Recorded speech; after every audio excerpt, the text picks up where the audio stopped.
Okay, where's the watch page? Shit. It's not popping up. Hey guys, in case anyone's here right now. Okay. Let me fucking do this really fast. I apologize, guys. By the way, I'm not used to this. Why am I talking about this in like the first 30 seconds of the stream? What the fuck?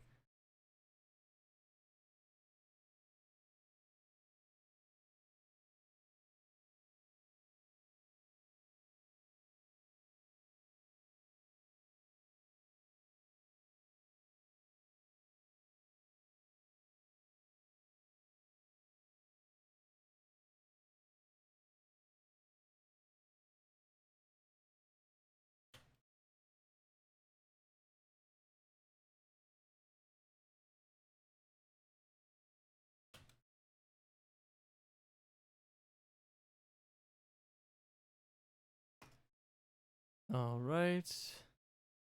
Announced on over that.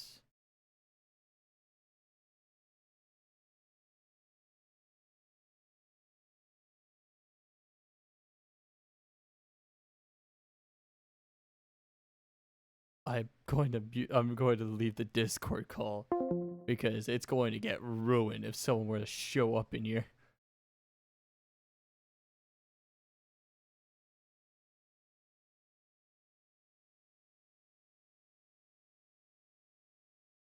Hello, Angel. I'm barely looking at chat right now. Oh my god. I'm going to give it a few more minutes because I'm not sure if anyone even from the YouTube side of it all is coming over. But I want to give people the time just to like go in and fucking, you know.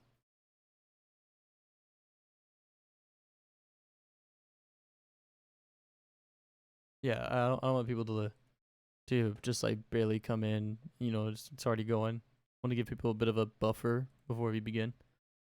So we'll be starting in about like another minute or two. Probably 2 minutes because I do need to use the restroom and get a drink because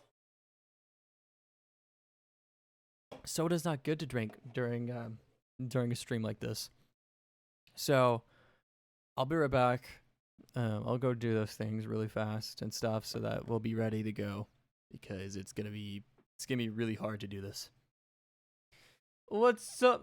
What's up, Nathaniel Zealous? And what's up, Dark Shard Stories? I'll call you Dark Shard. Hopefully you guys are doing well. I don't even know anyone from the YouTube spectrum of this whole thing anymore because I've been gone for such a long time. But you know, at least there's people still around. Oh, cool. That's reassuring a bit. All right. Yep. Okay, I'll be right back now. Seriously.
All right, I am back. Sorry about that.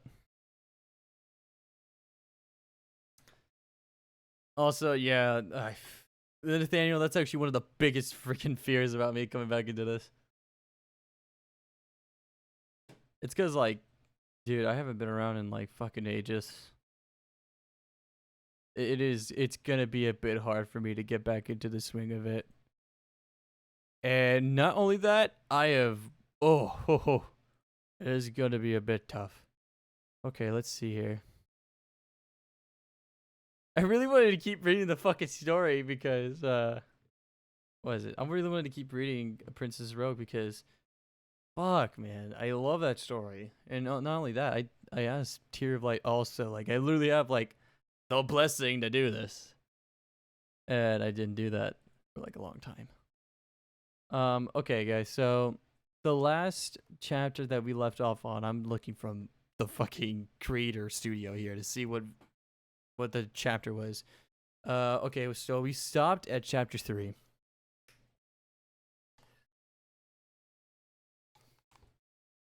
We're still a long way from finishing the story. So, yeah. I'm gonna try my best to get back into it, but, fuck. I will definitely say don't get your hopes up in this being a really good one and being a good narration. What's up, Maximilian? You know what though? I will just say in short right now, like just getting it off my chest. Like, guys, I'm being legitimately honest when I say this. I seriously forgot like this channel in general. Mainly just because I really wanted to just focus on getting out of high school. And I graduated, so I am now a grad. So I have all the time in the world to do whatever the fuck I want. At the same time, though, I really still didn't feel that motivation to do anything RWBY related again. It was still hitting me hard like a truck, and it was really tough just to even get it out of there. I'm still in it, but right now I just have that burst of I'm starting to miss that stuff that I loved a lot, and I did for that, many people appreciated. So yeah, welcome to the adult world. Nah, man, my transition to college math teacher, which was like a new subject they had in my school, he literally said to me on like the final like 2 days, he said that like, hey, they will say that you're gonna become an adult as soon as you walk that stage, but really it isn't like a switch. You won't feel like an adult as soon as you walk that stage and leave school. You will miss it. That doesn't mean you're an adult. It's as soon as you start having the responsibilities of college, owning a car, paying for your phone, that stuff, then the switch will just pop on, and you'll realize that, oh, I'm an adult now. Yeah. Honestly, both this and Twitch would have prevented me from actually having to go like apply for a fucking job, and I'm gonna have to eventually. I can't spend summer doing nothing. But I will try my best to do some narrations. I'm not gonna promise anything here because I did that in the previous video before I deleted it earlier. That I will get back to doing it in April. We're now in June. So I'm putting that out there. But now I'm going to start the recording so that in case the stream fucks up, in case the stream fucks up and everything goes bad, I will have a clean recording. So hold on, let me do this real fast. All right, so okay, get all that shit going. Okay, it's all good. Task manager. Okay, let's see. OPS is finally starting to go up in activity. Just I have to put it on low. Put it on above normal. What the hell? Okay, above normal. Okay, everything's good to go. Okay. All right, let me start the recording, you guys. So I'll pretend that we just barely started. So yeah, it's gonna be a little awkward.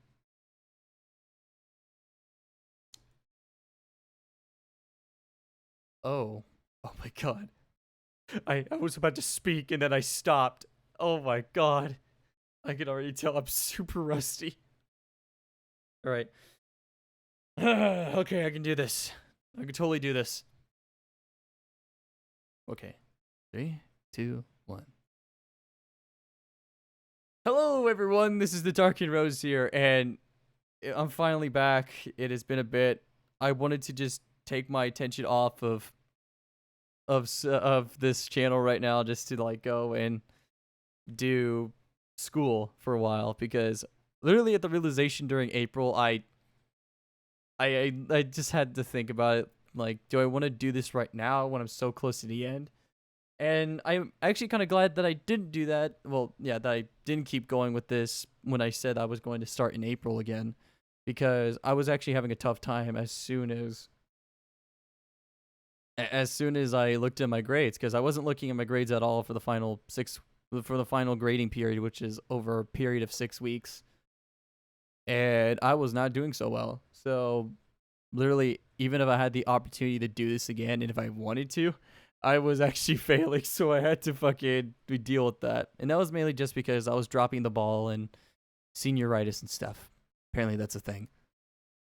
But now I'm here. I'm glad I graduated, because I don't have to deal with my AV teacher anymore, because it's one of the biggest reasons why I really started not to do this anymore, along with writing. Kind of like the person that kicked me down a lot. But anyways, I'm also doing this over a stream, so it's really awkward for me to do an intro like this, which is why you also see the fucking moke to the stream thing. Or maybe I'll take off the video thing. Yeah, the whole video thing, so it's just a black screen right now, and you guys can just deal with, shit.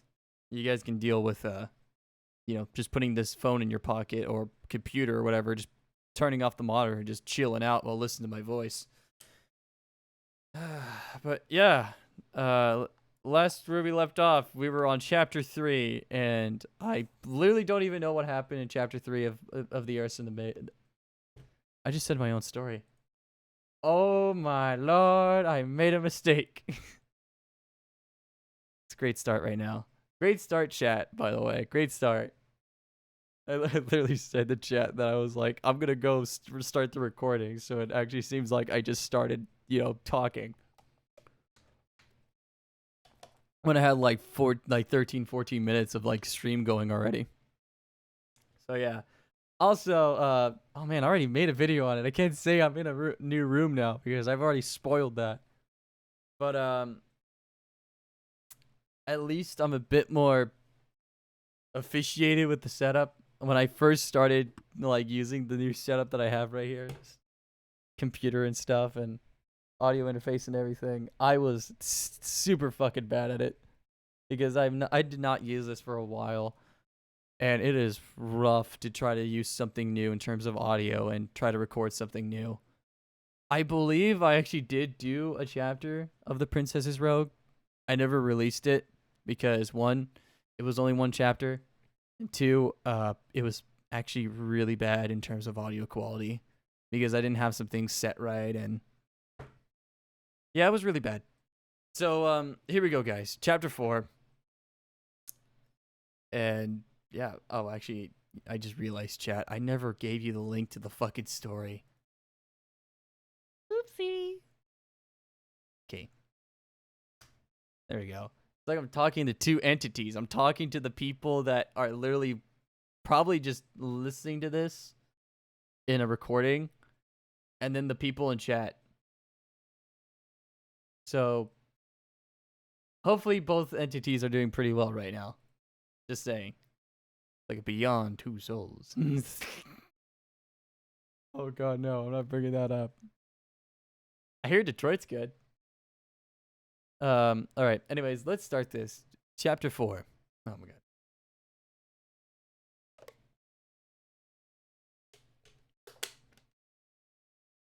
I'm going in hard with the water drinking right now, because my voice has been in dormant for like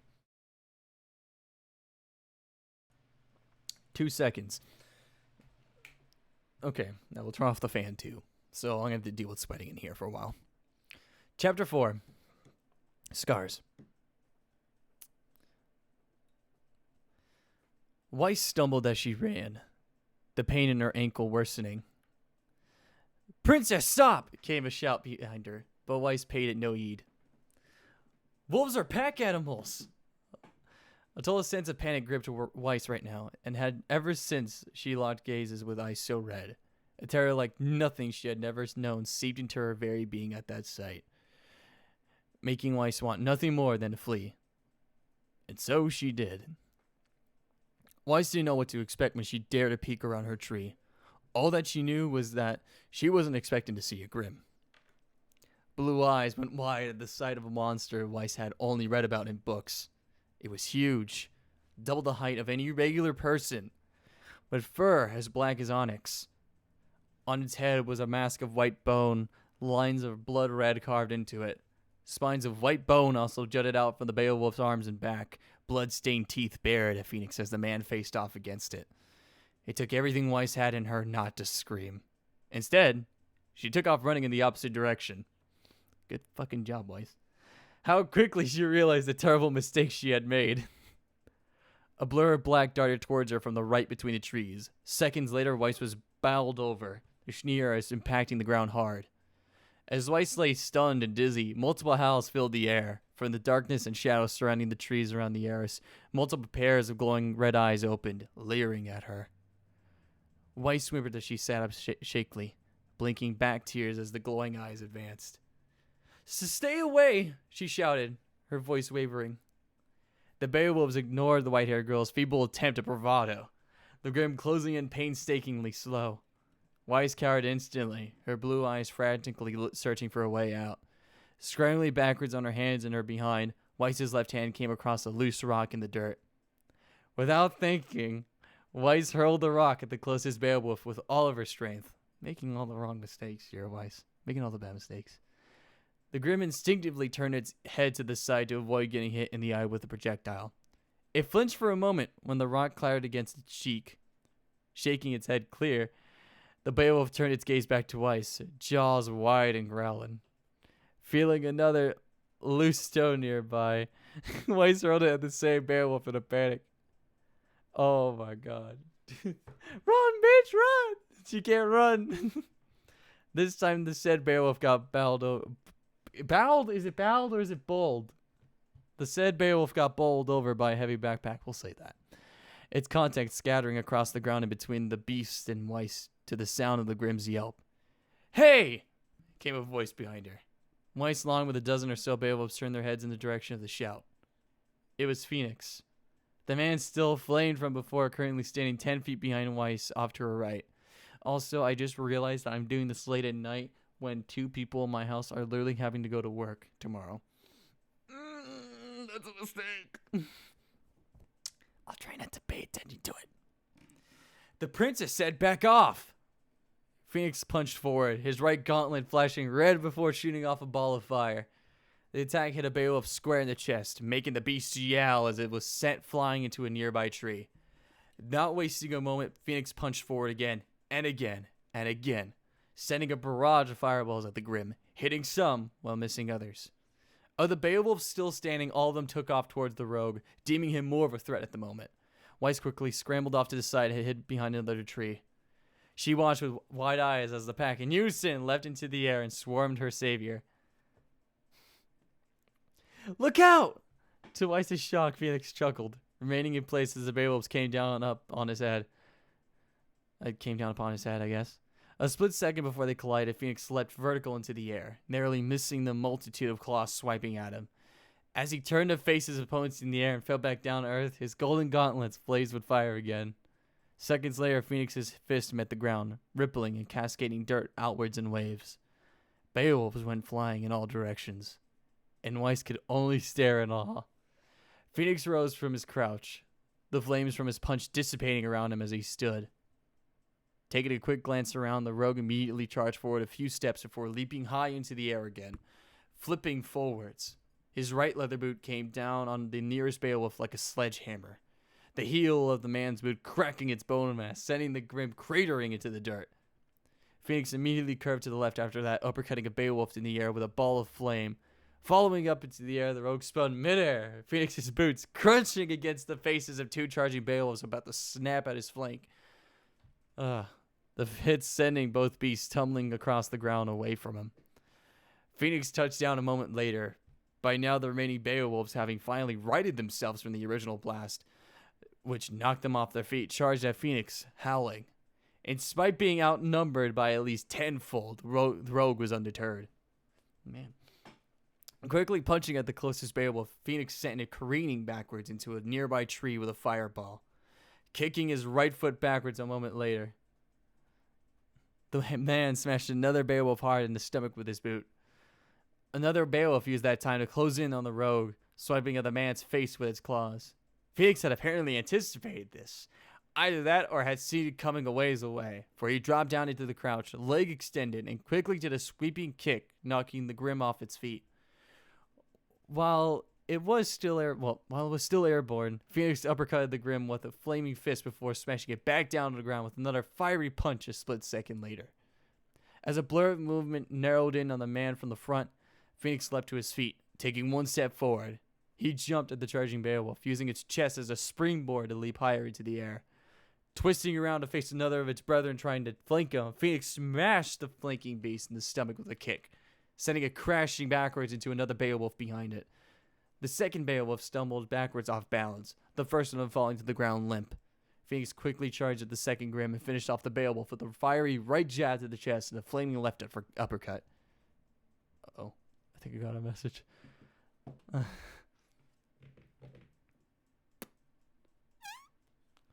Okay. Oh shit, where was I? Oh no, I got too into it. Hold up. Okay, I know this. I know this for sure. Hold on. Oh, someone asked me on Discord if I'm still good looking for stories. No, I'm good. Okay.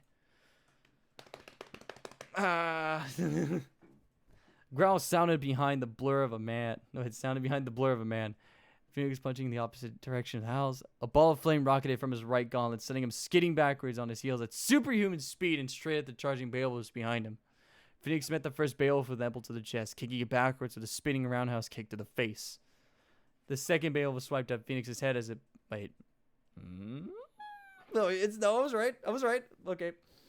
Ah, my God. I knew it was going to fuck up eventually.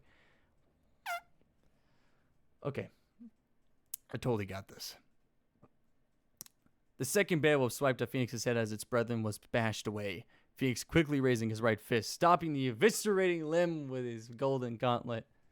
A split second later, the Beowulf was met with two fiery blasts to the face, a backhand to the chest, a roundhouse kick to the face, and another flaming fist to the face before it was sent flipping into the air with a final roundhouse kick. Taking a momentary breather, which I have to right now because I'm starting to sweat right now. Fucking Christ. Phoenix quickly turned about to face the sound of snarling. A lone Beowulf charged at him, swiping at his head like countless of its brethren had, only for the attack to be blocked with a golden gauntlet. The Beowulf then met its end with a flurry of flaming punches to the chest and a fiery uppercut to the face, like this. All the while this was happening, Phoenix still glowed with small flames of orange, and his eyes were blood red. Unlike the Beowulf's gaze, Weiss noted, Phoenix's red eyes didn't scare the princess one bit. Because it wasn't directed at her, obviously. A roar sounded in the distance, making the rogue look skywards. Movement from deeper in the forest caught Weiss's attention, two blurs leaping into the clearing with them seconds later. The first blur was brown and didn't stop. The brown blur deftly zipping between the Beowulfs and Phoenix, continuing into the trees on the other side of the clearing, disappearing as fast as it appeared. The second blur, a black one, was hot on the first blur's heels, barreling through trees, knocking them down and splintering them without reprieve. It was another type of Grim, one much more dangerous. And Ursa.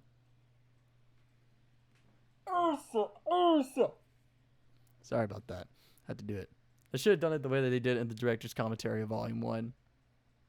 I forgot who it was. That voice. I forgot which character it was that did it. The person that did it for the character. I think it was like the first time we saw an Ursa, if I'm correct. No, it wasn't. It was not. I've already forgotten most of the lore. The remaining Beowulfs were bulldozed over like bowling pins, some being thrown into the air, others being flat out trampled by the newcomer. Phoenix just barely managed to roll out of the way of the other stampeding Grim himself, the man's flames finally dying down at this point. With his flames now gone, Phoenix's eyes returned to their soft violet color. The Urso quickly lashed out the closest Beowulfs to it, immediately marking its territory. Saying this, Phoenix started around the rage-filled beast. The Beowulfs once again switching targets to this bigger threat. "Time to go, princess," the rogue said, scrambling over to the still Schneers. Chest heaving in exhaustion, Phoenix hoisted Weiss over his shoulder and took off into a mad run deeper into the forest. Weiss yelped at the sudden movement, instinctively kicking and flailing her arms. "Let go of me, brute!" she exclaimed. The white-haired girl squeaked as both of them suddenly were airborne, the rogue jumping over a fallen log. "Nuh-uh," Phoenix said, huffing. He stumbled over a passing root shortly afterwards, but managed to stay upright. He continued to run. "As much as I'm tempted to, I'm not going to leave you to..." Weiss heard Phoenix suck in a hasty breath before she went airborne again. The sound of claws meeting metal and a crack following shortly afterwards. Weiss hit the ground with a yelp a few seconds later, the rogue suddenly gone from underneath her. Shaking her head out of her daze, she quickly looked up at the sound of a snarl. All of the blood drained out of her face the moment she did. Phoenix was now slumped over in front of a crater tree 15 feet away from her, a Beowulf advancing on him menacingly. Judging by the smoke still emanating from the Grimm's fur, it had to be one of the Beowulfs from the fight before. Only you can prevent forest attacks. "No," Weiss said in horror. The Grimm stalked towards the downed rogue, claws twitching, drool dropping to the ground from its open maw. Phoenix groggily shook his head, still much too out of it to do much of anything, far less defend himself. He probably didn't even realize the danger he was in right now. No. Weiss searched for a weapon, the air is cursing her helplessness again. While it was true she didn't act like the man and really couldn't stand Phoenix, it was also true that he had saved her more than once now. And she was not about to let him die. Not because of her. The Beowulf towered over Phoenix now, raising its paw. The shadow of the beast made the dazed man raise his foggy gaze upwards, just as the claws came down upon his head. Ah! No! Weiss's hand shot out towards the Beowulf instinctively. A light blue dust glyph immediately materializing under the Grimm's feet. By the way, I did that little chuckle before saying no because I was thinking that was going to be the moment I would shout way too loud. The beast had only a split second to look down before ice shot up from the ground and swallowed it whole. The Beowulf's attacking hand freezing just inches away from Phoenix's face. Oh, I love that cliche. The Grimm didn't even have a chance to howl before it was frozen solid. As quick as the dust glyph appeared, it vanished. Weiss slumping to the ground, her strength suddenly gone. With her vision blackening, panic and fear was replaced by exhaustion. Aches and pains replaced by tiredness. The last thing she remembered before closing her eyes and succumbing to darkness was a shocked, violet gaze. Whew. Okay, I will be honest. I said this before already in the previous narration. I have read this story before. I think I did. But it was years ago when I read the story. I think the last time I read it was when it finished. Because I don't really repeat stories when it comes to reading fanfics. Then again, I haven't read fanfics in a long time by now. Now, let me take a drink of water before we continue on. There's still more to this. There's more to the chapter. Depending on how I feel tonight, I will probably go on for probably more than 3 chapters. But if I don't feel it, I will just go with the standard 3 chapters as usual. Maybe 4 if I'm really up for it. Okay, here we go. Continuing. Weiss awoke to the sounds of crackling flames sometime later. Slowly pushing herself upright and rubbing the sleep from her eyes, she found herself half covered in a worn wool blanket that had seen better days. A campfire crackled just a few feet away from her, fish on sticks cooking around it. And on the other side of the fire was a shadowed figure, their back resting against a tree. I want to actually turn up my volume a little bit. You can hear my fan a little bit. By the way, how's the audio? I'm hoping that it's fine. I might have to raise up the volume if I were to put the recording in. It always happens. I always have to crank up the volume a bit. It tends to happen. Okay. You're awake. Weiss's cool gaze met a violent one. She blinked before turning away to look around. Where? Somewhere far away from those Grimm, Phoenix replied. Though beyond that, it's hard to tell in this darkness. Weiss looked up at the sky, the stars still shining brightly overhead. This had to be one of the longest nights of her life. Thank you. Weiss's gaze locked onto the rogue again. For saving me back there. Phoenix refused to look at Weiss right now. Whether it was out of embarrassment or shame, Weiss would never know. Silence would reign between them for a few seconds before Weiss chose to speak up. I couldn't just watch you die, Weiss said, breaking the silence. You are one of my people, after all. Phoenix just snorted. All right, Nathaniel, I'll see you in a bit. Besides, Weiss said, ignoring the snort, you did save me a few times before that. The man fidgeted with the hem of his cloak. And you make it sound like I wanted to. Blue eyes narrowed at Phoenix. Why did you then, if not out of the goodness of your heart? Big mistake. Something was thrown in Weiss's direction, Neara's catching it without thinking. It was a paper scroll. Giving the rogue a brief glance, Weiss unrolled the scroll. Her gaze quickly landing on the giant reward inked at the top of it in bold. Underneath the header was a brief description of what Weiss looked like, her official title as Princess Shni, and a substantial reward of Lien. Weiss almost snorted. Leave it to her father to be so ridiculous. By the way, for those of you in stream, sorry, people hearing this in, recording mode. For those of you that don't know about this story, because I am doing a stream of this fucking story after 6 months of the previous one. This story is a bit more in the medieval times. Weiss is a princess, and she was captured, and now this rogue saves her.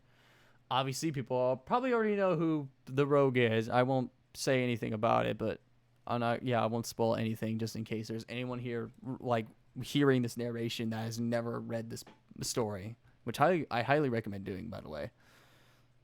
All right. I'm not sure if I'm going to do this in stream sessions or in recordings. That's why I'm actually recording it right now, just in case the stream doesn't do so well in terms of stability. These that happened earlier on Twitch, I was losing frames. So far, I only lost 12. But then again, the only thing you need to care about is my voice. Okay.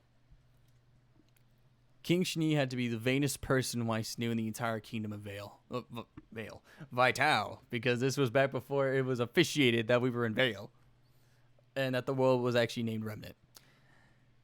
I don't even think this is Remnant. I don't think this is Vale. Fuck. I'm actually forgetting about this story too. Like I said, I read this story years back.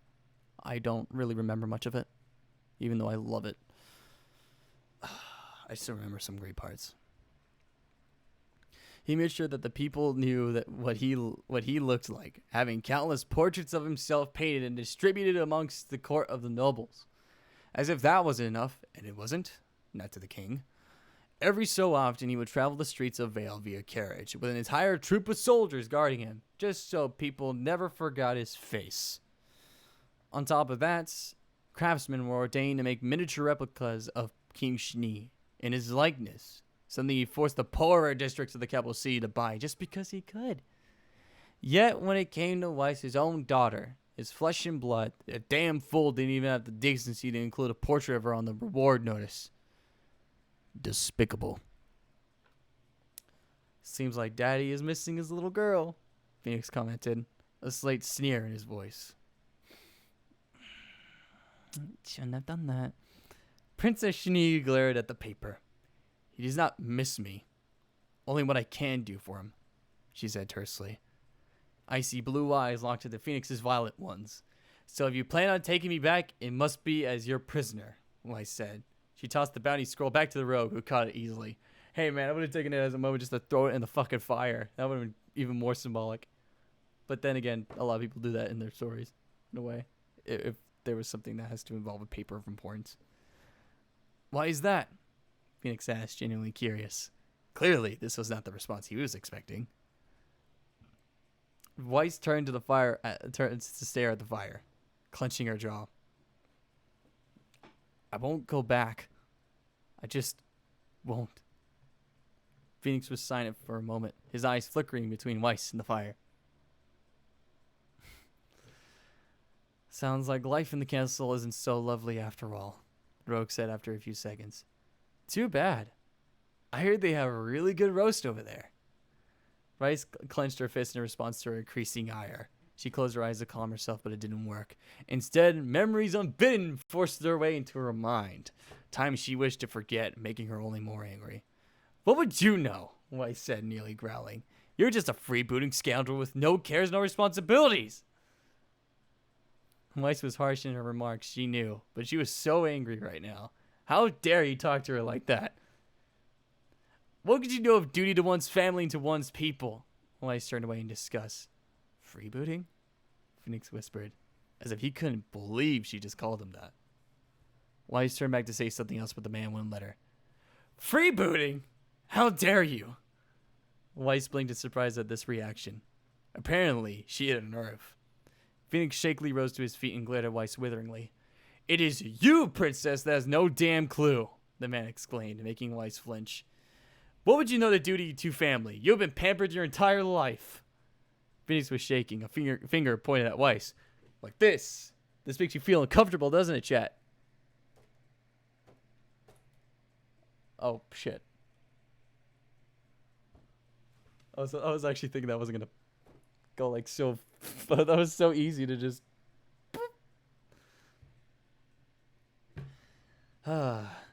And here you are lecturing to me about responsibilities? What in the world would you know about that? Weiss cringed backwards as the rogue marched around the campfire and moved his face to stop just inches from her own.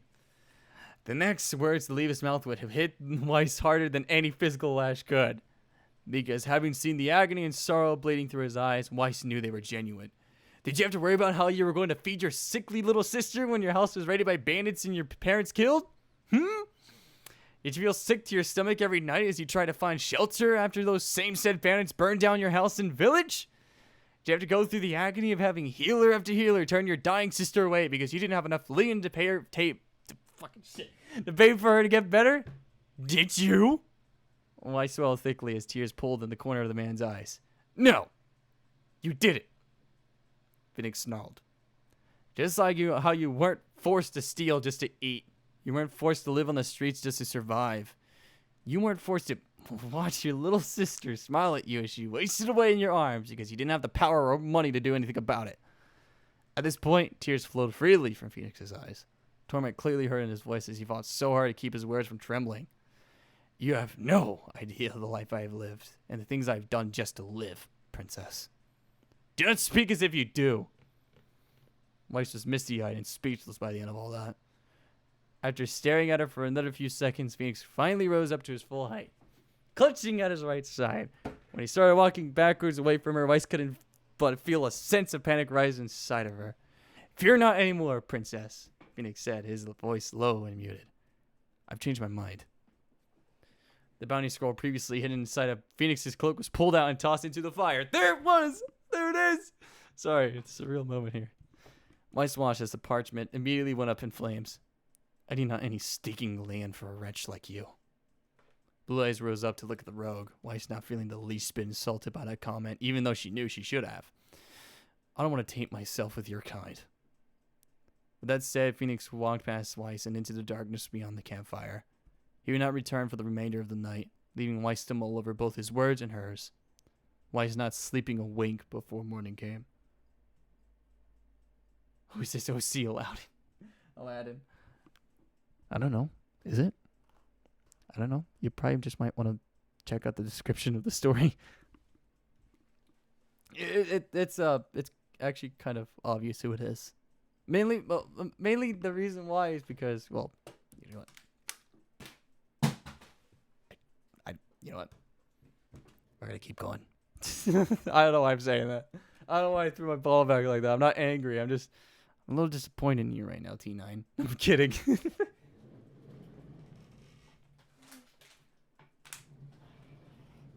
I actually needed that water bottle. That was the one I was drinking. I actually had to turn off my fan because I was actually in like the range of it. I can't read. What? No, that's why I link it. Oh shit, you weren't here at the beginning. Okay, well, thank you for the reminder, by the way. In case anyone just barely showed up, I apologize. I wish there was a way for me to just just to do like an automatic I wish there was a way to like automatically just put in chat like the fucking link so I won't have to do it myself all the time. But for those of you that already have the link, in case you already clicked on it earlier. If there's anyone here that doesn't have the fic up, make sure you guys link it to them as a favor for me. It really helps out. Anyways, okay. Hold on, sorry. It's just a little hot in here. It actually gets pretty brutal in here. I'm not kidding. It gets really bad in here. Welcome, kind sir. Anyways, here's chapter 5. Temporary truce. Guess what happens? Guess what happens as soon as I fucking say these words? Why are you following me? Alright. Okay, so here we go. The sun was high overhead now, but most of the light was blocked by the canopy of leaves above their heads. True to its name, the Emerald Forest was one of the greenest forests Yang had ever traveled through, and one of the most beautiful. It was just a bit too quiet for her liking, however. That, and they were being followed. Yang didn't know when they picked up their stalkers. Every so often, the road catching sight of blurs zipping in and out of the trees around them. The princess didn't seem to notice anything out of the ordinary. As their present company hadn't shown any hostile intentions, not yet at least, Yang chose to ignore them for the time being. After facing off against various types of Grimm yesterday, ones which were quite likely still rather dangerous, silent stalkers were the least of their problems. I'm not following you, Princess Schnee huffed in annoyance, glaring at Yang. Yeah? Yang retorted, not at all impressed. Then what are you doing trailing behind me? She nearly growled. Yang was still sour over the night before. While the white-haired girl took the brunt of her anger just hours ago, Yang wasn't really mad at the princess. If anything, she was more mad at herself. The rogue was mad in that she hadn't done more in her younger years. She was but a child back then, and it was hardly her fault. But to Yang, that was no excuse. She had failed her sister, plain and simple. The princess just had the unfortunate luck of breaking up that sore topic, which earned her Yang's wrath. The princess looked to the side, stalling. Simply going in the same direction as you. That's all. Yang rolled her eyes. Right, she deadpanned. Yang eventually made it back to the camp later that night, after spending the better part of an hour stumbling around the dark. Upon seeing the miserable princess wide awake when she returned, the rogue opted to sleep in the branches of a nearby tree, as the heiress didn't look ready to sleep anytime soon. Yang figured she would. Just because the princess wasn't sleeping didn't mean Yang couldn't. So she did, and come morning, Yang awoke refreshed and feeling much better than the previous day. Princess Schnee, however, wasn't so lucky. Walking up to base camp, Yang immediately noticed the white-haired girl's poor state. The princess's eyes were bloodshot, dark bags underneath them. The girl's hair was a mess, and she jumped at everything that made a sound, including Yang's boot after she intentionally stepped on a twig, snapping it to announce her presence. The princess looked ready to scream at the sight of her, but upon realizing who it was, the heiress's look shifted to one of relief, no matter how hard she tried not to show it. Yang couldn't but feel for the girl who was obviously out of her element. The rogue wandering of the princess had ever pulled an all-nighter in her life before. But even so, the argument from the night before was still fresh. So Yang silently packed up what little things she had, that being a few scraps of leftover food and the lone backpack of the mercenaries supplies she had picked up during the scuffle with the mercenaries, and left. The rogue, surprised, the princess scurried after her, noticeably limping, and didn't leave her sight. That was 4 hours ago. And now they were here. Thankfully, Yang's ribs had healed by now, for the most part. While a horrible-looking purple and green bruise marked the skin over her ribs on the right side, Yang's aura had healed her up quite nicely. The rogue stopped at a fork in the road, Yang momentarily pausing before taking the rightmost path. Where are you going? Princess Schnee questioned, quickly following behind Yang, despite following the rogue everywhere she went. The princess kept a respectable distance between them. What does it matter? Yang asked in irritation. As if being lost wasn't bad enough, Yang now had to deal with a meddlesome princess too? It's not like you're following me or anything. The white-haired girl huffed at that, the princess continuing to limp behind Yang. The pair would walk for another few minutes in silence before they came across a stream. What's up? You came across my stream. How's it going? Oh my god, sorry. That was like a last second thing.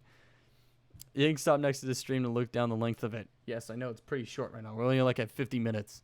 The stream seemed to flow through the forest for quite a ways. Oh no, that's not right. It was hard to tell for sure though. Deciding a break was in order, Yang sat down next to the stream and leaned against a nearby tree to rest. As she settled, violet-colored eyes spied movement in the water. Squinting at it, the bro could just barely make out shadow forms in the water. Forms that were long and lean. A grin stretched across Yang's lips. Shrugging off the backpack and dropping it down on the grass behind her, Yang then proceeded to take off her boots. The bottom of Yang's pants legs were rolled up next, the robe rolling up her sleeves as well. And Bercelica remained dormant on her wrists. What are you doing? Princess Schnee asked, genuine curiosity in her voice. She too sat down next to the stream, but sat 5 feet away from Yang. Catching lunch, Yang replied, not looking in the direction of her present company. What does it look like? Not waiting for an answer, Yang waded out into the shallow water, the top of the water reaching just below Yang's knee. You really are a degenerate. Yang stiffened at that comment, glaring at the Schneers. Excuse me? Only rapscallions would splash around in the water like children. Yang's jaw clenched. In case you haven't realized, princess, she said, her voice tight. It's not like I have a fishing line with me. I have to make do with what I have. The white-haired girl merely harumphed at that comment. Hey, Yang makes the bad puns, not you. What are you talking about? I make bad puns. You just don't hear them. Because I always cut them out of the fucking recording. The white-haired girl merely... Okay. Yang's hands clenched into fists, the rogue biting her tongue to hold back a curse. She glared at the princess for the next minute. When the snotty girl said nothing further, Yang returned her attention back to the stream and slowly lowered her hands into the water. You're doing it all wrong. Yang's eyebrow twitched, though doing all that she could to keep herself from throttling a certain white-haired heiress. I'm sorry, what? You're doing it all wrong, Princess Schnee repeated, as if it was the most obvious thing in the world. She even added an eye roll when Yang looked up at her, infuriating the rogue even more. Yang stood up and put her hands on her hips. Oh, I'm sorry. Oh god, don't do that. That looks really weird. And also, I realize I've gotten a little fatter. Okay, try that again. Oh, I'm sorry, she said in mock sarcasm. I didn't realize there was a right and wrong way to fish with your hands. There is, the white-haired girl stated, puffing out her chest. And you know this. How? If looks could kill, Yang would have murdered the pompous prince so many times by now. From books, Princess Schnee stated, I am a princess after all. Such things were one of the first lessons I learned. Breathe. Just breathe. Two girls chilling at a stream, 5 feet apart because they're not gay. I love that dark shard. That's amazing. Yang rubbed her face in an attempt to calm herself. It truly amazed her how much patience she was exhibiting right now. Anyone else pulling this crap would have gotten a flaming fist to the head long ago. But as much as Yang was tempted to punch the living daylights out of her present company, she didn't. Doing so would only prove how right Princess Schnee was about Yang being uncivilized. Calm down. She doesn't know any better. She's probably just miserable from not sleeping. Surely a simpleton like yourself can read. The gods hated her. That had to be it. Surely this was punishment for something or the other. Though Yang hadn't the foggiest idea of what she'd done wrong this time. Closing her eyes, Yang forced herself to take deep breaths. Once she was certain she wouldn't do anything drastic to the white-haired girl upon sight of her, Yang opened her eyes and faced her nemesis. Reading from books is one thing, princess, Yang said in utter aggravation. The rogue looked at the heiress hard. Real life is another. Many things can't be learned from a book. Only experience gives you that. A sudden thought came to Yang, making her smirk. But seeing as you're so quick to point out my mistakes, the rogue continued, why don't you demonstrate the proper way to do things as learned in your studies? Yang gestured towards the water with a wave of a hand. What? Princess Schnee almost screeched. You dare suggest I lower myself to a mud-crawling commoner like you? Yang's jaw clenched hard. The rogue almost certain she was going to crack some teeth if she kept it up. If you want to eat, you will, Yang stated. With nothing more left to say, Yang left the water and sat down on the grass again, next to her boots and backpack. Had there been any food left over from this morning, now would have been the time to snack on them. But as it was, those scraps were finished earlier on in the walk, and hence the need to catch lunch currently. The lone backpack Yang carried was devoid of any edible morsels, the sack only containing extra clothes amongst other knickknacks. I will not, Princess Schnee exclaimed. If there's anyone else who's going to muck around like a bottom feeder, it'll be. An audible gurgle sounded, making the heiress flush. Princess Schnee's hand instinctively went up to her stomach, the white hair girl glaring at it. Yang smirked at that sight, the rogue plucking a blade of grass from the ground, pulling down her scarf partially to chew on it. While such an action should have warranted some concern on Yang's part with regards to revealing her true identity, it really didn't. The shadows of her hood were more than enough to keep her more feminine features a secret at this distance. You will go in there. You will go in there and get me a fish right now, Princess Schnee demanded. The heiress rose to her feet shakily to give herself some extra height over the lazing rogue. Yang looked up impassively at the princess before turning back to face the stream again. Hello. She pulled up a few more blades of grass and tossed it at the water. Nope.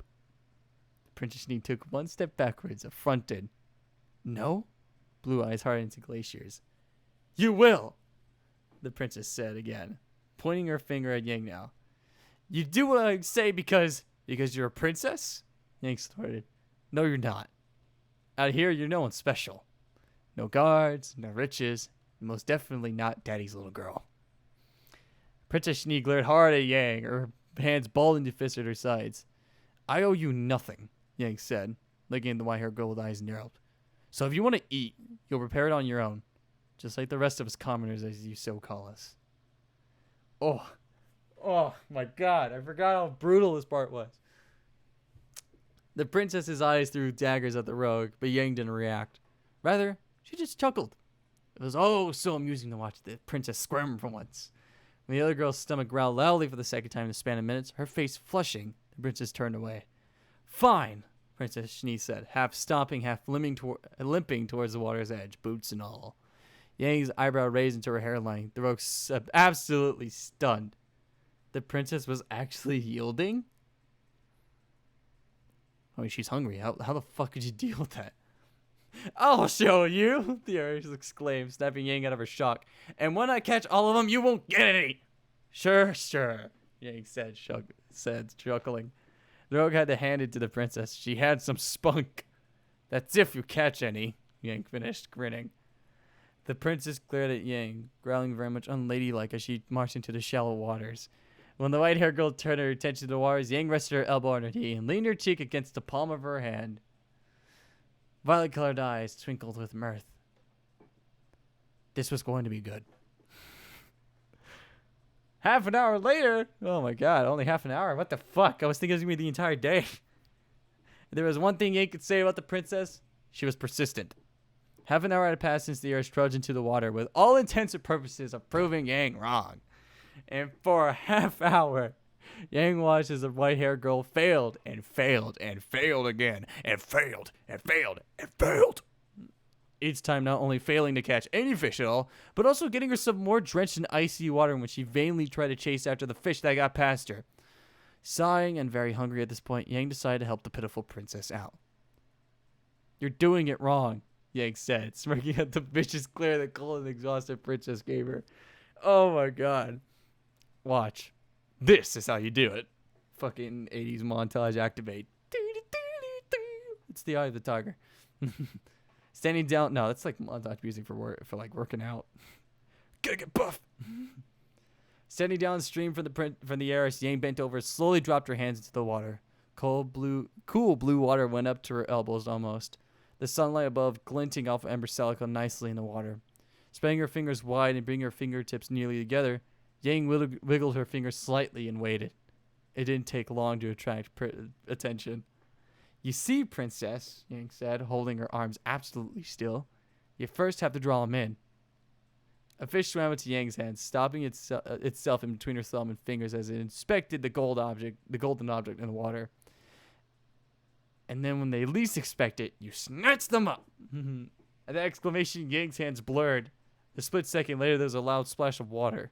Yang straightening up with a slimy, writhing fish in her hands. And that's how you catch a fish with your bare hands, Yang said. The rogue soon after tossing the flapping fish up onto the grass next to her boots. Turning back to her present company, Yang was greeted with a scowl. I know that, the white-haired girl said indignantly. The princess's gaze quickly dropping to the water again. Her cheeks were slightly flushed, probably due to embarrassment, Yang figured. Rolling her eyes at the heiress's words, Yang bent down again to catch another fish. Like before, Yang easily caught her prey, having done this many times over her career as a rogue. Very rarely did she stay in the major cities when roaming about, Yang preferring what nature had to offer. Most of the time. Blast it! The heiress exclaimed, after losing yet another fish due to her underdeveloped fishing skills and impatience. Yang looked up at the shout, at the same time tossing her fourth fish up onto the shore. She watched as the white-haired heiress threw a little fit, kicking at the water and getting herself more wet. Raising her eyebrows in disbelief, Yang sighed before walking over to the girl. Here, she said, taking the princess's ice-chilled hands and putting them into the water with hers. Unhand me, you shh, Yang said, holding the other girl's hands firmly. You'll scare him away if you shout like that. Without paying the princess any further heed, Yang continued to hold the other girl's hands in her own as they waited. Surprisingly, the princess remained quiet and unmoving, though Yang was pretty sure that was due more to exhaustion and hunger rather than actual compliance at this point. Moving below drew both their gazes downwards, the heiress immediately holding her breath as a fish swam between hers and Yang's hand. The fish slowed itself to a stop in the water, between their wiggling fingers to investigate the phenomenon. Sorry, I had to do that. It's a little weird. I can hear it myself in my headphones, so it sounds a little satisfying for me. Wait for it? Yang murmured in a low voice. Wait for it? The princess clenched her jaw, biting her lips as her body trembled in anticipation. Now! Yang shouted. Princess Shi instantly clapped her hands around the body of the fish, the thing as long as her forearm and just as thick. The air squealed as the fish squirmed within her grasp, the white hair fighting to maintain her hold. Calloused hands covered the princess's own in the water before the fish escaped, both pairs of hands raising upwards a moment later, drawing the fish out of the water. I did it, Princess Shi said in disbelief, staring at her catch. The fish continued to frantically flop around between their hands. That you did, princess, Yang said with a chuckle. That you did. Yang's hands fell away from the princess's, letting the heiress feel the true weight of her catch. The white-haired girl stumbled when she almost lost her grip on the fish a second time. Princess Shi managing to keep her hold in the end, soon after tossing the fish onto the shore like Yang had previously. But the first time is always a fluke, Yang said with a shrug, giving the princess a nonchalant look. Can you do it again, this time without my help? The heiress's look of surprise and accomplishment changed in an instant. The glare that followed could have frozen the entire kingdom of Vital solid in an instant. Yang could have but smirk at that. Of course I can, the princess said with an indignant huff. Oh my god. Arms were crossed over the princess's chest. I am a Shni after all. Oh my god, I did it myself. I was just like, I am a Shni after all. Yang's grin widened. Yeah? She said in mock sarcasm. How truly fun it was to tease this girl. Princess Shni's glare was downright frosty. Unperturbed, Yang waved at the water. Prove it. Princess Shni was certainly not princess material. Well, that's an understatement. Not according to Yang, that is. Seriously speaking, which princess in their right mind would rough it out in the forest with only the clothes on her back? Yang sat quietly back on the shore, watching as her present company struggled to make a fire. Oh my god, this time it's with a fire. It was very clear that the heiress had absolutely no idea what she was doing, but the princess pushed on, as defiant as ever, to prove Yang wrong yet again. It was rather cute, the rogue could say so herself. You know, Yang began, as amusing as it was to watch the struggling princess, they had yet to eat, and the fish still needed time to cook over fire. I could just use one of these, Yang saying at the Yang said, holding up a nearly spent burned dust crystal. I always have a few handy. Princess Shani sat back on her heels and huffed loudly. That looks dangerous. Well, that looks dangerous, the princess said, eyeing the dust crystal skeptically. Looking back to the pile of sticks and stones in front of her, the heiress sighed. Clearly things were not working out as well as she had hoped. Yang almost snorted. Anything that goes boom is dangerous, the rogue said. But it's faster than what you're doing. Though, Yang gave the princess a look. If you're so hell-bent on doing that, who am I to stop you? Goddamn, Yang is a dick. Without waiting for an answer, Yang shrugged, stashing the dull red gem back in her pouch again. Fishing took all of half an hour to complete. A total of 10 fish caught between the two of them, 7 from Yang. While still not on the best of terms with each other, both Yang and Princess Shani agreed a little cooperation was needed if they were going to eat anytime soon. They were starving. The princess more so than Yang, if she hadn't eaten a bite the day before. So after quickly putting their differences aside and agreeing on a fragile truce, they got to work. Yang was in charge of filleting the fish, while Princess Shani worked on the fire. That was the princess's orders, of course. The Shani heirs having read all about how to make fires from books. Rather than argue with the white-haired girl on that logic, Yang simply went along with it, for filleting fish wouldn't take more than a few minutes. Yang wasn't blind. She saw the princess's queasy look as she gutted the fish atop a rock. The heiress went noticeably pale as fish guts spilled out onto the grass when that happened. If Yang had to guess, the princess was probably squeamish about most things. Though it was rather shocking she showed no adverse reaction of blood, especially when the mercenary's broken nose erupted like a geyser a day ago. Interesting indeed.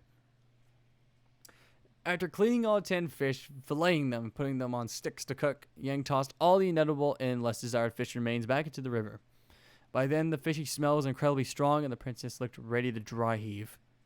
Thankfully, the girl still had the fire to focus on, which distracted her from emptying the contents of her stomach in a bush. But that was almost an hour ago. Guess what this is going to say? And the princess still hadn't caused any sparks. She sucks at nature. She's a terrible nature girl. Why she need a nature girl? Literally just like, it's like a 1 hour program of her struggling with shit. It's like, it's a 1 hour TV program of her struggling with shit. Today I'm going to make a fire. An hour later, God damn it, it's fucking fire. Oh, I love that. Yang sighed. Honestly, the princess huffed, blowing up a pile of sticks is rather extreme. Not well versed in nature survival, even Princess Shani recognized dust stones and knew their volatile qualities. Yang stared at the heiress less than pleased. What's more extreme? Starving to death or blowing up sticks to eat? Princess Shani rolled her eyes before crossing her arms over her chest. Fine. Fistin. She grumbled. Wait. You assisted for a fisted voice? That doesn't sound right. That does not sound right. I did not realize that was in the chat. That's amazing. Okay. Princess Shani rolled her eyes before crossing her arms over her chest. Fine, she grumbled, sitting back against a fallen tree trunk on the other side of the non-existent fire. She looked at Yang expectantly. All right then, Yang said, looking back to the sticks in between them. Truth be told, it would be overkill to use a nearly spent burn dust crystal right now. Those are meant for a larger scale of damage, not as big as Yang's favorite boomsticks. But nevertheless, they really weren't meant as fire starters. For drastic times call for drastic measures. So, to save face in front of the princess after she so arrogantly boasted about using her crystals, Yang did just that. Here goes. Yang pulled out the burn dust crystal from her pouch again and channeled some of her aura into it. Once she was satisfied with it, once she was satisfied it would give her the desired result, the rogue tossed the dull gem as far as she could away from them. Both of them watched as the crystal tumbled over and over again in the air, heading straight for a nearby tree. Boom! Also, hold up a moment. You know what I just realized? I should have done this for the stream. I could have done ultra low latency. Because honestly, the only thing that should really matter is just my audio, not my face. Oh my god. I look like a fucking ugly person. An explosion rocked the forest for the second time in the span of 24 hours. 24 hours. Smoking grits enveloping the air within a 15-foot radius of the detonation. I don't know why I'm doing it like that, but we'll keep going with it. Yang waved a hand in front of her face to dispel the cloud of dust which followed. The air is coughing just opposite her, making the rogue wince slightly. It seemed that burn dust crystal had more in it than Yang thought. Oh well. There you go, princess, Yang said cheekily, once the air cleared. Even at this distance, she could feel the heat of the flames licking at the nearby trees. Take your pick of which fire will light ours. Princess Sneak glared at the destruction just 10 feet off to the left. Was that really necessary? She questioned, scowling. You do realize you just told everyone for miles around where we are? Maybe. Maybe not, Yang said with a shrug. I set one of these out before along with her big brother, if you remember. No one has come looking for us yet. Not waiting for a reply, Yang got up from her seated position and retrieved a burning branch to start their fire. Once the fire was blazing away, she immediately set the skewers of fish by the fire to cook. It wasn't going to be long now. Yang's mouth was almost watering. You really are brutish, the Schnee heiress commented, looking at Yang in distaste. You do what you need for survival, Yang said, rolling her eyes. Form, pose. None of that matters when you're fighting for your life, princess. Weiss. Huh? Yang blinked in confusion. I had to do it myself. My name is Weiss, the princess repeated. I'm no longer a princess, and you would do well not to refer to me as such. Yang's eyebrows went up as she reached over to turn the fish skewers around so they didn't burn on one side. Weiss silently watched her as she did that. After the skewers were attended to, violet-colored eyes met blue ones. You really don't want to go back to White Castle, do you? If you guys are really long, you notice I just skipped the word "the," so I could just make a White House joke, a White House pun. Why wouldn't you go to White House? What White House? White Castle.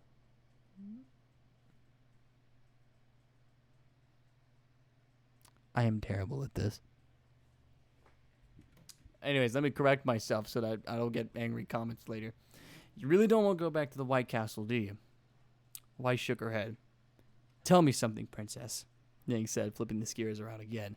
Weiss, the white-haired girl repeated, glaring at the rogue to carry across her point. Right, Yang said before continuing. Weiss. A pause. What's so bad about that place anyhow? So many people will kill to have what you have. Food, servants, money. But it's not my life, is it? Weiss's gaze dropped down to the fire. You think I'm free to choose where I want to go, when I want to, and to whom I shall marry? Weiss looked off to the side, lost in thought. Oh?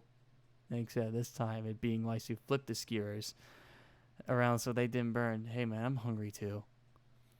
Princess Weiss was definitely not princess material. Smiling slightly at that thought, Yang couldn't help herself. You're a bit feisty, aren't you? Yang said, waggling her eyebrows. Not that Weiss could really see it, given how shrouded in shadow her face was to begin with. But Weiss could certainly hear it through the tone of her voice. Oh, shut up, you, Weiss huffed, flushing at the insinuation. Yang just chuckled again before pulling out the closest fish skewer from the ground and taking by it.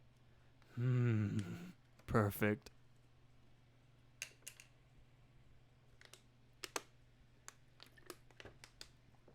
We're almost done with the chapter, but I really needed a drink of water. Reaching for another skewer as she polished the first one off, the rogue handed the second skewer to her campfire companion. The white-haired girl gratefully accepted it, taking a hesitant bite after inspecting it keenly. Soon an expression of sheer surprise and joy blossomed across Weiss's face. The white-haired girl ravenously tearing into the fillet, throwing manners to the wind. Yang smiled. Weiss's reaction was like that of a child discovering something new and exciting for the first time. It reminded her so much of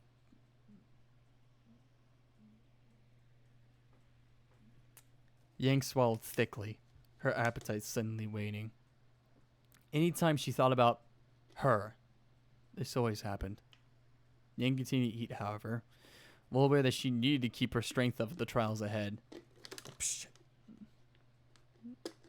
In the end, she would eat the equivalent of 3 fish, Weiss quickly finishing off the remainder without hesitation. Did I just fuck up this? Oh my god, I fucked up the water bottle. I can't even close it anymore. Shit. Well, God. This is the sound of a dude struggling like Weiss.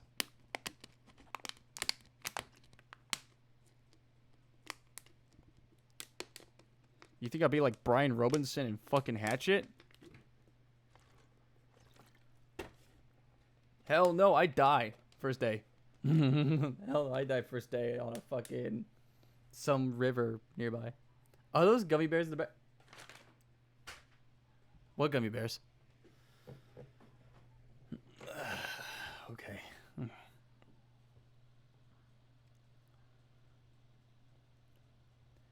In the end, she would eat the equivalent of 3 fish, Weiss quickly finishing off the remainder without hesitation.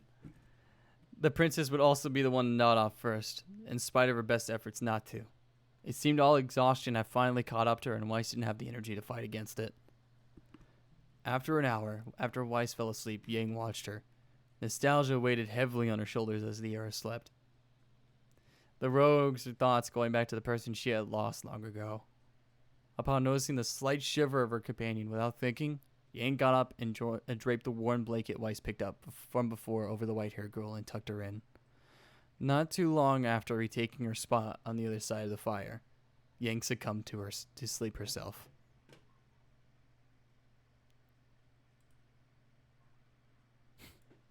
I fucking love Cheerlight's AN, by the way, in this chapter.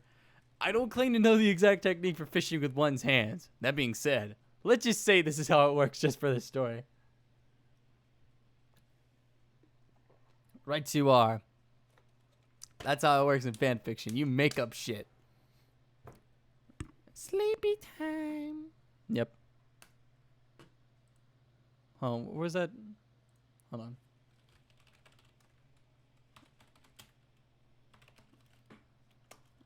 Shit. Okay. Stuff.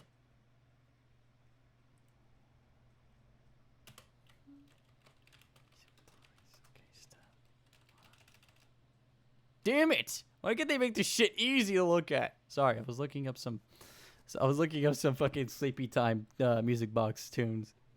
Cause why not? All right, here is chapter 6, guys. 3rd chapter. I will think about doing another chapter after this one. Also, just a warning for those of you that are not older than the age of 18. There is some minor language in this chapter. Says Tear of Light. I'm not the one saying that. Oh, then again, why am I even warning that? I literally said the word fuck earlier. I probably got like a fucking teenager in trouble by saying that. Mother just pops out, just hearing him, just listen to my voice for the narration. What did he just say? Turn that off. And for those in case that happened, I apologize. Shit. Now I got another 8 hours to go to work. I'm not getting a job yet. Anyways, chapter 6. Affinity for ice. Oh no, bad words. Yeah, I know, right? It's like the past 3 years I didn't say anything bad. Now I'm starting to get into the bad boy stuff. Oh man. Okay. Do you even know where you're going? What does it matter? Phoenix snapped, glaring over his shoulder. I thought you weren't following me. I'm not. Weiss sobbed, crossing her arms over her chest. She continued walking behind the rogue. Then stop asking. I can ask whatever I want, degenerate. Ugh. Phoenix threw up his hands in exasperation. It was a weird sort of relationship between Weiss and Phoenix, that is. While Weiss made it very clear she absolutely loathed Phoenix, the rogue doing the same. Neither of them parted from each other's company. After facing off against Atlas mercenaries and the legendary Grimm just days ago, one would have to be suicidal to go off alone now. Especially here in the Emerald Forest. Because I heard my microphone was going. It's like he sounds like he's away, but he's actually right next to the microphone. Listen for today, kids. My microphone has a cardioid pattern, which is why you hear me clearly in this direction and not in, say, this direction. Because it sounds like I am far away from the damn thing. God damn it.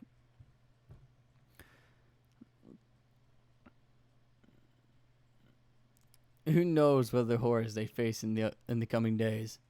You're going the wrong way. Hands balled into fists as Phoenix went as rigid as a board, the rogue forcefully continuing his march forward. You are seriously not starting that up again. Yeah, next time you're going to sing Backstreet's Back. Oh my god. Yeah, as much as they needed each other, if only for another pair of eyes that didn't stop them from being at each other's throats most of the time. What? Weiss said affronted. It's not like I'm wrong. Gods! Phoenix exclaimed. You never shut up! The moment dawn broke and breakfast was had, Phoenix packed up his sparse belongings and took off again. Weiss quickly trailed behind the man she'd only known for days, her material possessions really next to nothing. It didn't take long for her to catch up to him, nor did much time pass before the arguing started up again. It was almost like a competition. The race to see who would snap first. The silence between them never a welcome respite. Today it would be Weiss starting things off, and the arguing hadn't stopped since. How dare you, Weiss yelled, her own hands clenched to fist, stomping up to Phoenix, the man having suddenly stopped in front of her. Weiss reached forward and grabbed him by the shoulder. I'll have you know. Weiss nearly had a heart attack when a calloused yet somewhat soft hand clamped over her mouth. Phoenix pivoted to face her in an instant, his free hand raising to hold the back of her head before she was shoved backwards behind the nearest tree. As frightened as she was in those seconds, somewhere in the back of Weiss's mind, the former princess noted just how small Phoenix's hands were. They were smaller than the hands of every single man she'd come across and had ever known. Small enough to be a woman's hands, even. But with the rogue quickly pressing Weiss's back against the tree, Phoenix invading her personal space, leaving a scant inch or two between them. Such a thought was quickly cast aside from Weiss's mind, though not entirely forgotten. Quiet! Phoenix hissed, daring a peek around the tree they were hiding behind. Grimm. Weiss immediately froze at the rogue's words, the white-haired girl stopping just short of kneeing the man where the sun didn't shine. Oh god, that would have been terrible.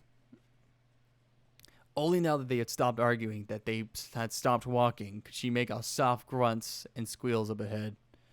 Reaching up, she wrapped her hand around Phoenix's wrist, the one covering her mouth, and gave it a silent tug.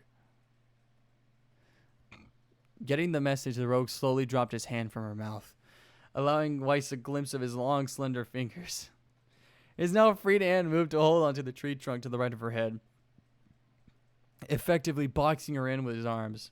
Phoenix's other hand had moved to the opposite side of her head when he dared to peek before that. That one also gripping onto tree bark. How many? Weiss quietly inquired, too afraid to look around the tree herself. The last time she did that, things didn't exactly turn out well. Violent eyes squinted, Phoenix nodding slightly this way and that as he took a mental tally. 6 or 7 of them, the rogue said softly, seconds later. Looks like a small herd. A few big ones. The rest small. Beowulfs? Weiss's mind was already whirling with contingency plans. Everything from escape routes to what she should do. What she should do should a fight break out again. That seemed to be her life as of late. Phoenix shook his head. Not Beowulfs, the rogue said. Pig things. Pig things? What? Scrounging up every single fiber of courage she had, Weiss dared a glance around the tree. Brushing up against the rogue's arm, the one on her right side, Weiss sucked in a shaky breath as blue eyes peered past tree bark. Just as Phoenix had said, there were Grimm ahead, maybe 30 to 40 feet upstream. What's with them talking about stream? They were pig-looking in nature, Wild ones, in fact. Except instead of brown skin, it was black, complete with bone plates on their backs and sides. The Grimm also bore full bone-plated face masks, covered tusks, extending outwards from their mouths. Having frightfully stared enough, Weiss pulled her head back quickly, her heart thrumming in her throat. As relieving as it was to know the Grimm hadn't noticed their presence yet, Weiss couldn't but be amazed at how docile the Grimm were when out in the wild. They were not hostile in the least. In fact, they looked rather tame as they dipped their bony heads into the river to drink from it. You're streaming. Yeah. Ever since finding the river days ago, the pair had stuck close to it. Not only did it provide a constant source of fresh water and food, that being fish, it also served as the only recognizable landmark they had in the Emerald Forest. By all logic, if they continued to follow the river, it would eventually lead them out of the forest and back to humanity. At least, that's what Weiss hoped. For all she knew, they were walking around in circles, the river quite possibly being a large ring rather than a straight through like she was expecting. Never in her books had Weiss read anything about rivers going in circles. But then again, this was the Emerald Forest. Somehow, though, Weiss knew the river was straight. She didn't know how, but she just did. Call it a feeling. They're leaving, Phoenix said, breaking Weiss out of her thoughts. Yeah, those were boba tusks. Weiss said nothing as Phoenix peered around their hiding tree, out of fear of alerting the Grimm to the presence if she did. 3 minutes would pass before Phoenix finally moved, pushing away from the tree and Weiss, allowing the white-haired girl some much-needed space. Weiss's first reaction was to shiver. The she's successor never really realizing just how warm, and as abhorred as she was to admit it, protected, she felt with the rogue being so close to her. Only when he stepped away from her did Weiss truly feel it. Do you think they'll come back? Weiss whispered, anxiously scanned the area upstream. She anxiously scanned the area upstream. I don't plan on sticking around to find out, Phoenix replied in a hushed, tense tone. Taking one step forward to walk past their hiding tree, the rogue halted when Weiss's hand grabbed at his right wrist and yanked him back an inch. What are you doing? Weiss hissed, trying to keep her voice low. Wait, hold on, let me correct myself. What are you doing? Weiss hissed, trying to keep her voice low. Nervous blue eyes started back and forth all around them in anxiety. Phoenix turned back to look at her, clearly annoyed. What part of I don't plan on sticking around don't you understand? But they could still be nearby, came another hushed exclamation from the sole heir of Schnee. Even more reason to leave now, before they decide to come back. Violet eyes widened, the rogue looking down at their connected limbs a split second later. Weiss's hold on Phoenix's wrist was knuckle white at this point. The former princess trembled violently despite her best efforts to stifle such motions. Raising his gaze again, Phoenix sighed before bringing up his free hand to rub his forehead. Staying a few more minutes couldn't hurt, I suppose. Phoenix begrudged, much to Weiss's elation. Just to make sure they're gone, the rogue added as an afterthought. Relief flooded through Weiss's veins at those words. The white-haired girl quickly slumping to her knees, releasing her death grip on Phoenix's arms. Fear and anxiety turned into fatigue and exhaustion. The fear of having to face the Grimm again taking more out of Weiss than she would have liked. At the sound of scratching, Weiss looked up and blinked in surprise. Blue eyes landed on the rogue in mid-climb. Phoenix scaling their hiding tree as deaf as a monkey, and nearly soundless for that matter, save for the minor scrapings of the man's boot against bark. Despite the logical part of her brain telling her to demand of the rogue what exactly he was doing and why, Weiss found herself staring at Phoenix open-mouthed instead. The man had a rather graceful gait to him. Weiss's gaze focusing particularly on the sway of his hips and the flexibility of his limbs as he reached upwards for tree branches above his head. The sway of his hips. Oh, man. Weiss had never seen such agility in a man before. But then again, she had never been in the company of a rogue before either. What are you doing? Weiss squeaked, her face going red when she realized she was staring. She quickly turned her face downwards just as the rogue settled himself on the thick branch a quarter way up the tree. Hopefully he didn't catch her watching him. I could see farther from up here, Phoenix said, his tone lacking any hint that he caught Weiss staring at him earlier. Relief. Weiss sighed inwardly in relief. God damn it, I said it early. That hurt a grimace heading west. Phoenix continued, oblivious to the tensing of Weiss's shoulders. I say we should give him another few minutes before moving again. Don't want the chance of them hearing us. Right. Weiss exhaled shakily. Her shoulders slumped forwards again. Despite the incident with the Beowulfs happening days ago, Weiss still found herself freezing up at the mere mention of them. It was rather silly, really. That horrific experience was long over now. Yet Weiss couldn't... Oh, fucking damn, I'm trying to make sure this shit's still straight, because I'm moving so much. Yet Weiss couldn't shake the absolute terror because Weiss still couldn't shake the absolute terror she felt when she first looked into the Beowulf's empty eyes. Say, what do you think about ice? Weiss blinked. I beg your pardon. The white-haired girl looked up at her companion, thankful to the rogue for unknowingly breaking her current light of thoughts. With the leaves providing ample shade from the sun, it was rather hard to make out Phoenix from his current perch up in the tree. At best, she could make out his shadowed form, her eyes locking onto the lighter material of his neck scarf in the shade. Ice? Wait, no, ice, the rogue repeated. You know, water when it freezes? I know what ice is, rapscallion. Weiss huffed, crossing her arms over her chest. I'm not stupid. Arguing? Yes. Weiss welcomed the arguing with open arms. It was something comfortable for her. Familiar. When she argued with Phoenix, she didn't have to think about the Grimm or Atlas mercenaries. She didn't have to think about how they were lost in the enchanted Emerald Forest. She didn't have to think about how scared she was to be out here on her own. There was only her and Phoenix. Nothing else. Phoenix shifted on his branch overhead, undoubtedly rolling his eyes at Weiss's comment. He'd done it so many times now in the past few days that it would have been odd for him not to now. So what do you think about it? The real question again. Weiss stared at her present company, unblinking. It's cold. I applaud you. Weiss stated blankly. She shifted to sit with her back resting against Phoenix's lookout post, her legs bent at the knees to her left. What of it? I think it suits you, Phoenix commented, earning him a kick in the dark glare. The rogue laughed. Now. The man said, shifting some more. How dare you? Just hear me out. Silence reigned between them, Weiss continuing to glare up at the rogue above her. She couldn't keep it up for long, however. The foreign princess feeling nervousness creeping up on her again without Phoenix's voice to distract her from it. Oh, fine, Weiss huffed again, puffing out her cheeks as she turned her gaze towards the river nearby.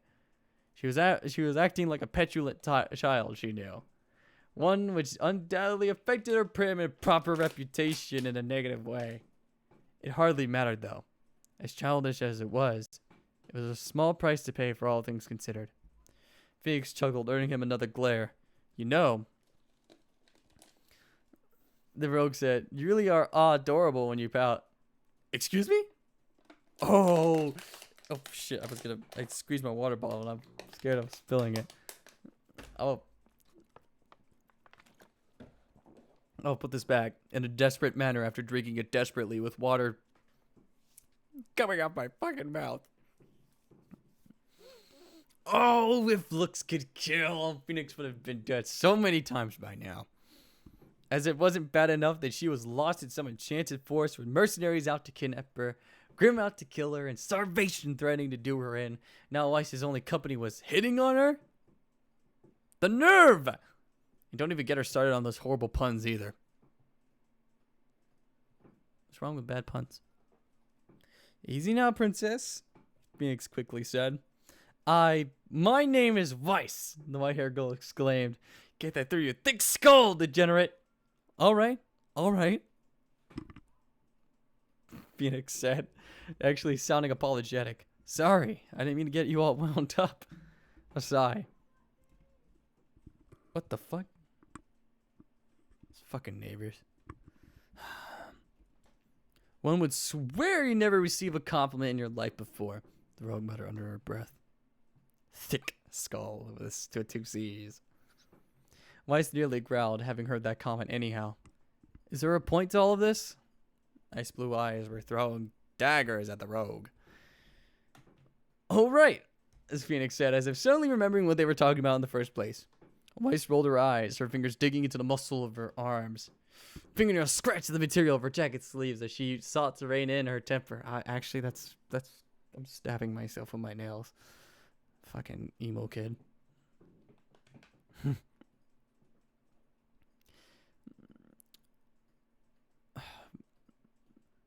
Among other things, anger was quickly forgotten, however, and replaced with sadness when Phoenix spoke again. I think your affinity is for ice, the rogue said. Weiss's eyes widened a fraction before she turned her gaze away again. You're mistaken, the white-haired girl said. Only those with auras have affinities, and I have neither. Auras, affinities. Weiss was well versed in those concepts. As a child, she had been naturally drawn to those topics, no doubt finding the idea of mana and the elements exciting. Aura was said to be the manifestations of one's soul, similar to dust. People could use their aura to manipulate the world around them through their affinities. Affinities were the elements people with auras used, whether it be fire or water or earth or wind. Those four were the main and strongest elements people could tap into. But there were other lesser known elements such as metal, which people could develop an affinity for. Not all people were born with auras, however, and as such, not everyone had affinities. Just like Weiss. You sure? Phoenix asked, pulling Weiss out of her thoughts again. How do you know that? How do you know that? Oh my god, I sound like I shakily said that. My father, Weiss simply replied. She stared wistfully at the cold waters drifting past her mere feet away.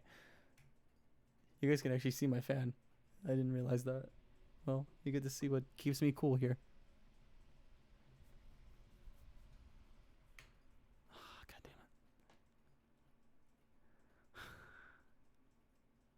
She stared wistfully at the cold waters drifting past her mere feet away. Something about the motion of water always soothed her when she watched it. Hint, hint. He was born without an aura, former princess continued, still not meeting her companion's gaze. As such, neither was I, and hence why you're wrong. Phoenix was clearly not pleased by that response, the man making a noise of disagreement before speaking. That's a load of bullshit if I ever heard it. Language! Weiss chastised, a frown marking her features. Yeah? Phoenix replied, challenge in his voice. Get used to it, sweetheart. You aren't a princess anymore, so what does it matter? Weiss opened her mouth to retort, only to close it seconds later. Phoenix did have a point. Defeated, her gaze drifted to the side again, towards the swaying grass, moving in the gentle breeze. Look, the rogue said, gaining Weiss's attention once more. She didn't look at Phoenix, but she was listening. Come on, Weiss, chill out. Just because your father or whoever didn't have an aura doesn't mean you don't have one too. I don't know who told you that, but things just don't work that way. You have an aura, Weiss. Weiss looked back at Phoenix in aggravation. So you've apparently convinced yourself. For that reason why, I haven't a clue. How do you think your ankle healed up so quickly, huh? You ever thought about that? Phoenix retorted. Heck, how did you think you saved me from the Beowulf days ago, huh? Was that all in my imagination? Weiss opened her mouth to speak. The former princess was at a loss for words. While her faster than normal healing rate was nothing out of the ordinary, she already knew that from childhood, the incident from days ago was still a big jumble to her, one filled with so much fear and terror. Weiss remembered the red eyes of the Beowulf. She remembered running on a twisted ankle, pain tearing up to her foot and leg as she ran. She remembered being knocked over, then being surrounded. She remembered being helpless as they swarmed her. Then she remembered Phoenix swooping into the scene like the mythical bird he was named after.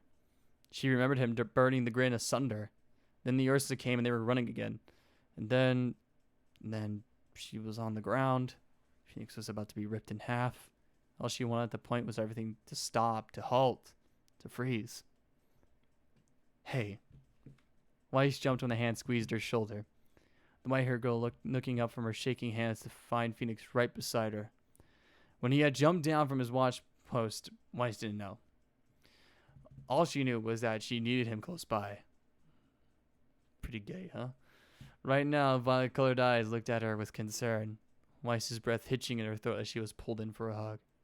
Sorry, the rogue said quietly, rubbing Weiss's back. It was soothing. I didn't mean to stir up bad memories. Weiss trembled in the rogue's arms. Oh my god. Fucking damn it. Everything in her logical mind screaming at her to get as far away from him as she Everything in her logical mind screaming at her to get as far away from him as she possibly could. That and the fact that Phoenix's chest felt a bit too padded to be normal. Okay, we're not doing that. We're not doing that bit. But that thought was pushed aside for later, when there weren't more pressing matters at hand. In spite of her ingrained instincts, one's currently telling her to flee. Something about Phoenix made it impossible for Weiss to do just that. Instead, the former princess curled into the rogue more, burying her face in his shoulder, all the while clutching at this cloak with his cloak with white-knuckled fists. Ever since she left the safety of the White Castle, the realization that she was truly cut off slowly dawned on her. Only when she met the hollow gaze of the Beowulf days ago did it truly hit her. How vulnerable she was. How helpless she was. How alone she was. She was terrified. And every further moment she spent in this forest lost just added to the increasing despair she felt to be on her own for the first time in her entire life. That's right. Phoenix cooed, holding Weiss close. Let it all out. But she wasn't all alone, was she? Weiss openly sobbed. Phoenix was here with her too, and he just wasn't here. And that was it. Despite all their arguing, despite being inches away from wanting to wring each other's necks, Phoenix was slowly teaching her how to not be so helpless and vulnerable anymore. He was teaching her how to be self-sufficient. I hear a door. He was teaching her how to live. From fishing to making fires, when he wasn't blowing up things with his damned dust crystals or boomsticks, to how to cover up one's tracks and things to watch out for when hiking. He was treating her like a person. She was not some doll or figurehead to him. She was Weiss. Not Princess Schnee. And while she wouldn't call him a friend, while she wouldn't dare call him a friend, given that all that had happened so far, he was the closest damn thing she had to one. We'll rest up here a bit more before continuing onwards, Phoenix said. His voice was soft. Don't want to get caught by those grim come nightfall. Weiss just nodded, not trusting her voice right now. Okay, the rogue said, stroking Weiss's hair gently. So wrapped up in each other, neither Phoenix nor Weiss noticed when a shadow blur darted between the trees 15 feet to their left, light as a feather, and just as silent.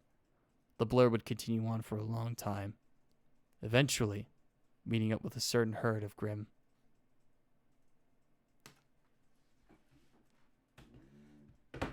Oh my god, I fucking love that chapter. I think it's one of my favorite chapters in the story, if I remember correctly. So, shit, you know what? I think I should call it here, because it is late, and this next chapter, I know this chapter very well. It is a loud chapter. And I will probably be interrupted if I were to continue on with it. And as much as I would love to continue narrating right now, I'm actually feeling more up for continuing than I seem like I am right now. No, I actually can't. I need to stop, or else I'm gonna get interruptions for the rest of the narrations. So I will go. When am I going to do another narration for The Princess's Rogue? I don't even know. I don't know. It was fun to do it though. It was really great. I kind of miss this, and I said at the beginning that I kind of miss this, and then when I started reading and then going through the chapters, I started missing this a whole lot more, which I wasn't surprised by. I was expecting at. What time are you going to be streaming at? I don't know. I honestly do not know. I mean, if I'm gonna be honest, I'm not really a person to filter things I do in my spare time. I don't know if I want to do a narration tomorrow because I think I might be like kind of not in the state to.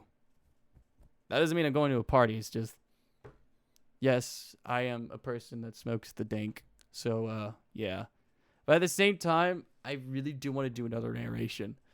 So tomorrow, I will go and helpful. I will go and I will say it'll be a bit earlier. Yeah, it will be a bit earlier when I do the stream because honestly, I want to do a long stream. I really want to do a long stream where we do like multiple chapters. And for those of you that are not in the same time zone as me, I am in Central Standard Time, CST.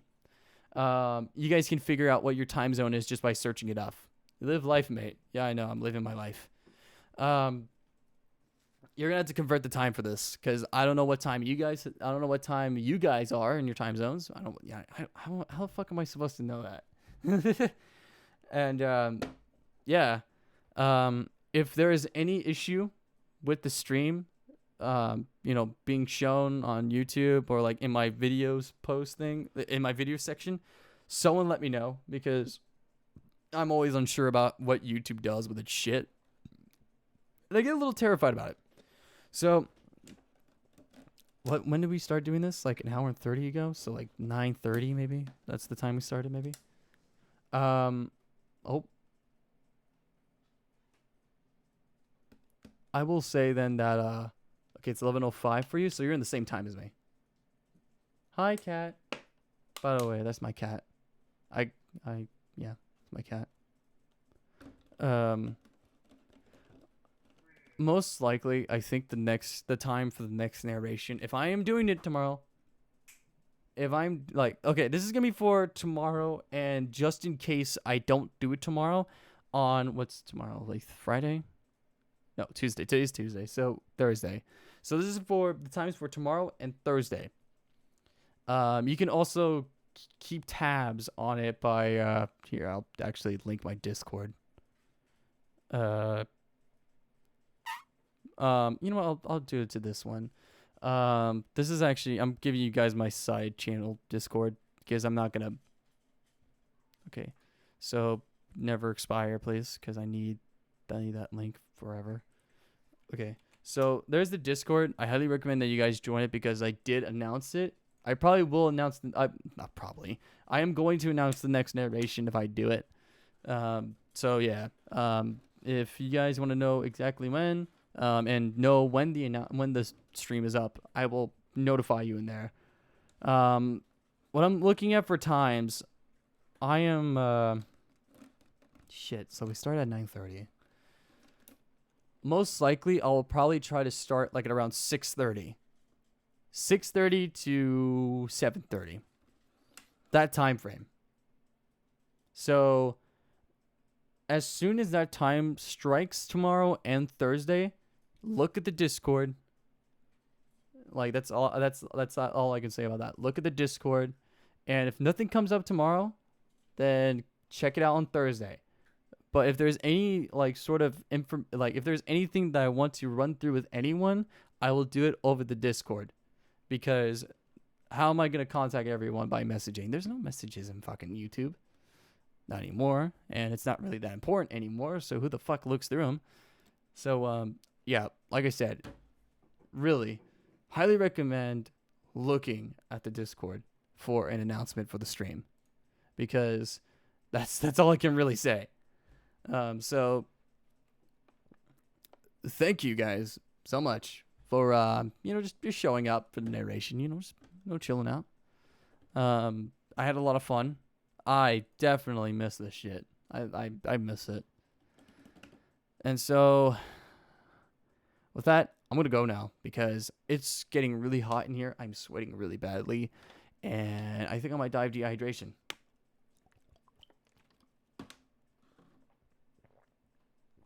Stay classy, guys. Oh. Oh. Fucking big enough hope. Oh, that story. I never should have undertook such a long ass story. But I did. And I'm glad I finished it though. But anyways, yeah. Okay, I'm finally leaving. I will see you guys later. And as always, stay classy. I hope to see more of you guys tomorrow or Thursday because I really do want this to be more of a more of a constant thing. At least once or twice this week, we will do every week for this month. I want to try to do narrations once or twice a week. I'm not trying to go ballsier than that. And if not that, at least twice, like at least once or twice every 2 weeks. Like every other week, I mean. So, have a good night, you guys. As always, stay classy.